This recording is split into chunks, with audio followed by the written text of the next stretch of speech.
எத்தனை சாமி வந்ததையா, இது எந்தெந்த சாமி தந்ததையா, எத்தனை பாட்ட சொன்னதையா,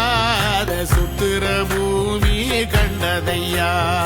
அடிச்சு வீசும் காத்துலையும் அந்த தகப்பனாச சுத்துதையா,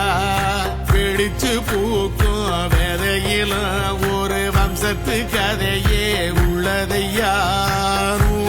தலைமுறை சேர்ந்து சதுக்குன ஈர நலம் இது பாறையா,